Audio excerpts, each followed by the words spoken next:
Local retailers are pulling out all the stops to get your Halloween dollar. NBC5's Laura Kavanaugh is live now in studio to tell us how. Laura. Dan, they're trying to get your attention at all costs, including hiring guerrilla advertising teams known as sign spinners or human directionals.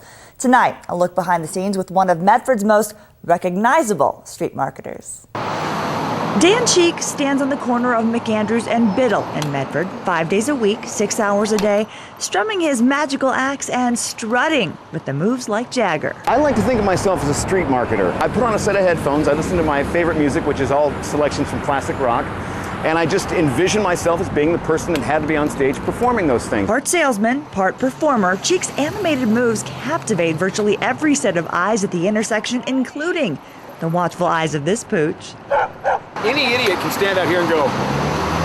But this 48-year-old is not your typical sign twirler. He, like many in his line of work, endured the elements, rain, snow, even brutal heat. I do think it brings people in. I myself have done that exact same job. Cheek's fuel to amp up his performance, not caffeine or Red Bull, but his iPod and the Rolling Stones. Jagger is still doing it, and he's like 60 or 70 years old, and you know, he's still got the energy to do it. So when I feel tired, it's kind of like, you know, this one's for Mix. And it's that music that has been a common thread in Cheek's life.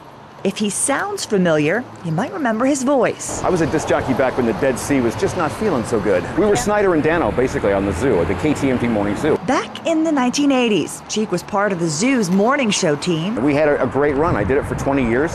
But with the birth of his first child, he decided to leave the business and concentrate on being a stay-at-home dad. The bottom line for me is I wanted to be home with my kids. When he tried to return to radio, he says the industry had evolved so much and was a different game.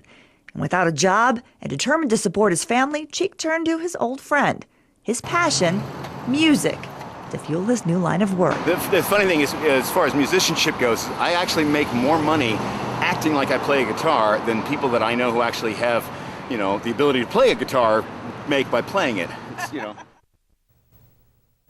Well, interestingly enough, Cheek comes out of pocket and makes his own marketing signs with cardboard and spray paint. And he says he looks forward to the